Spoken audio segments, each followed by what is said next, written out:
الأول نقول تحيا مصر، تحيا مصر، تحيا مصر، ويحيى رئيسنا عبد الفتاح السيسي. طبعا نقول ألف مبروك لمصر لاسترداد الأرض المصرية اللي هم 29 ألف فدان اللي اتباعوا أيام حسني مبارك للشركة الكويتية باستحواذ الشركة الكويتية 90% من الأرض أو من إنتاج الأرض. أيام مبارك، أيام مبارك يا جماعة ركزوا كويس.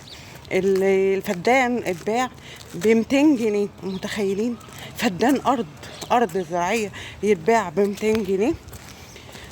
من 7 سنين الحكومه المصريه او الجهاز المصري السياده المصريه رفعت قضيه على الشركه الكويتيه لاسترداد الارض ديت اللي هم 29 الف فدان من الشركه الكويتيه.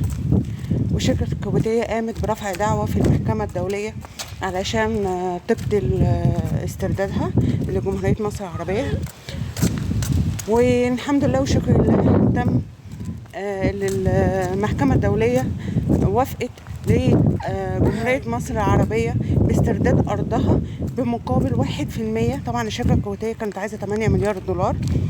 المحكمة الدولية وافقت باسترداد الأرض المصرية بمقابل 1% من قيمة ال8 مليار، يعني في حدود 8 مليون أو حاجة كده. المهم إن جمهورية مصر العربية رفضت تدفع أصلا 1% كمان واستردت الأرض المصرية، لأن دي أرض مصرية خصب، أرض زراعية تم بيعها أيام حسني مبارك، تم بيعها ايام حسني مبارك. عايزين بس نشوف الناس اللي هم طالعين يقول لك متاسفين يا ريس، وفين ايامك يا ريس، والعلاوه يا ريس، والهم اللي احنا عشنا فيه 30 سنه يا ريس، والمجاري يا ريس اللي احنا كنا عايشين فيها يا ريس، والبنيه التحتيه الخربانه يا ريس. عايزين نشوف الناس دي عشان بجد نتف في وشها حقيقي.